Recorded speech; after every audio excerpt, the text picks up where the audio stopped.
In the rain-slicked, gaslit heart of London, a shadow fell long and cold, and with it came the whispers of a killer who left behind nothing but poetry and death.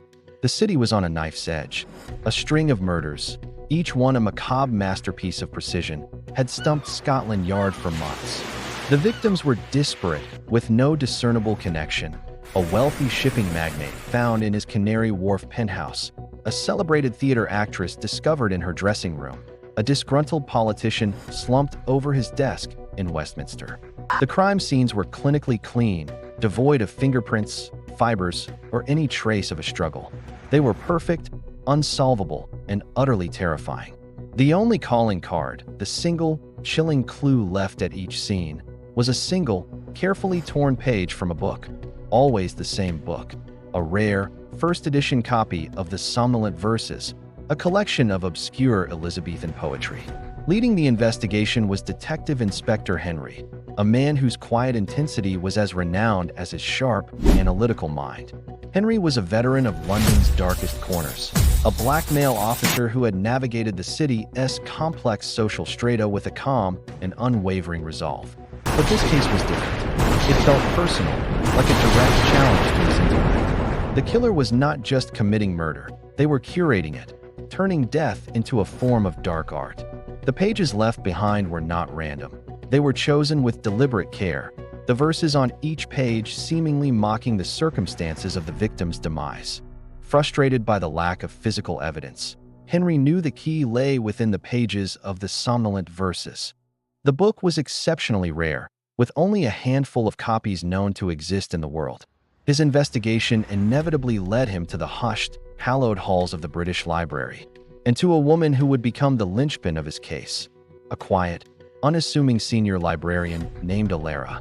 She was the institution's foremost expert on rare Elizabethan literature.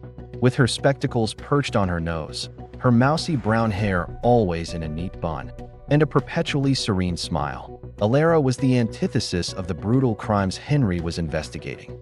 She seemed to exist in a world of paper and ink, far removed from the cold, hard reality of violence. Alara was incredibly helpful, a beacon of knowledge in Henry's sea of confusion. When he first brought the case to her, she identified the book immediately, her eyes widening with academic fascination rather than fear. She provided him with a complete provenance of every known copy of the Somnolent Verses, tracing their ownership through centuries of auctions and private collections. For the first murder, the shipping magnate found surrounded by imported flowers, the killer had left a page containing a verse about a merchant king drowned in a sea of foreign bloom.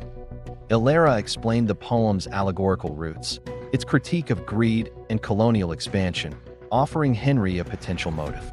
She was brilliant, her insights providing the first real threads in a seemingly impenetrable tapestry. The second victim, the actress, was found with a page describing a stage of silent screams, where the final curtain falls on a painted smile. Alara, with a soft, sympathetic sigh, pointed out that the actress had recently been embroiled in a scandal involving a stolen role. She suggested the killer might be a rival, someone who felt their own art had been silenced. She cross-referenced theatrical archives and historical playbills, providing Henry with a list of potential suspects from London's competitive theater scene. Each lead she provided was logical, well-researched, and ultimately, a dead end. Henry and his team would spend weeks chasing down these ghosts, only to find them with concrete alibis, leaving the investigation right back where it started. With each new murder, Henry would return to the library, the scent of old books and lemon tea a strange comfort amidst the chaos of his work. He and Alara developed a professional rapport.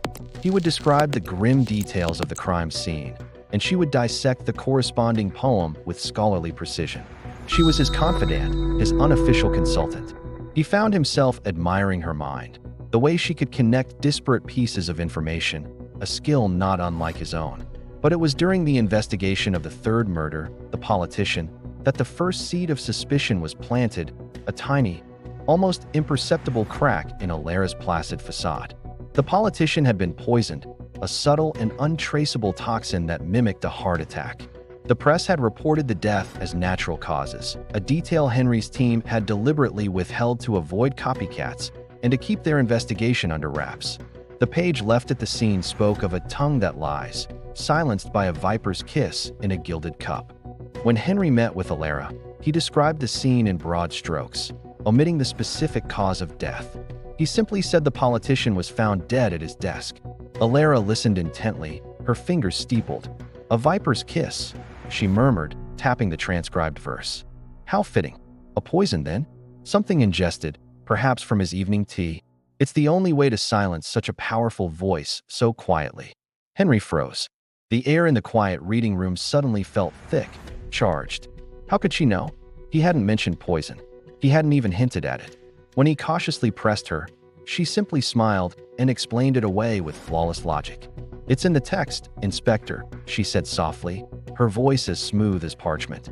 "The poem is an allegory for betrayal from within, a trusted offering turned deadly. A viper's kiss isn't a literal bite. It's a metaphor for a poison delivered by someone close." Her explanation was so academic, so plausible, that Henry almost dismissed his own intuition. But the feeling lingered, a cold knot in his stomach. He started to watch her more closely. His suspicion grew when the fourth body was found. This time, it was a reclusive art forger, known only in the criminal underworld. The police hadn't even released the victim's identity, let alone his profession, referring to him only as a John Doe found in his studio. The page left behind contained a verse on mimicry and illusion, of a shadow hand that paints a lie, now forever stilled. When Henry presented the verse to Alara, her first comment was, "An artist of some kind, then, or perhaps a forger, someone whose life's work was imitation." The poem speaks of the ultimate failure of the copy to ever truly become the original. Henry's blood ran cold. He had told her nothing about the victim's life. The detail about a forger was a shot in the dark so accurate it couldn't be a coincidence. Henry began a covert investigation into Alara herself. On the surface, her life was impeccably ordinary. She lived in a small, tidy flat in Bloomsbury, attended book clubs, and cared for her ailing mother. There was nothing to suggest she was capable of such brutal, meticulous violence. But Henry knew the most dangerous predators were often the ones who blended in perfectly. He dug deeper, pulling her financial records, her library checkout history, her digital footprint. And then he found it. A small, almost insignificant detail. A series of online purchases from various obscure chemical suppliers and specialty tool shops, all made under different aliases but shipped to a post office box she had rented. The items purchased were chillingly specific: rare botanical toxins, lock-picking kits, industrial solvents capable of erasing any trace of DNA. The final piece of the puzzle fell into place when Henry discovered Alara's personal history. Her father, a brilliant but unrecognized poet, had written a collection of verses in his youth, the Somnolent Verses. He had been rejected by every publisher he approached, and his work was plagiarized by a more successful contemporary. The victims of Alara's killing spree were all descendants or direct associates of the people who had wronged her father. The publisher who stole his work, the critic who ridiculed him, the rival who profited from his genius, and the lawyer who lost his plagiarism case. Her murders were not random acts of a psychopath. They were a calculated, long-simmering campaign of revenge, a daughter's twisted tribute to her father's stolen legacy.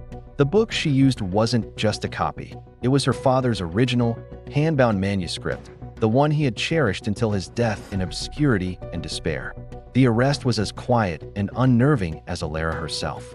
Henry found her not in a hidden lair, but in her usual spot in the library's rare book collection, calmly restoring an ancient manuscript.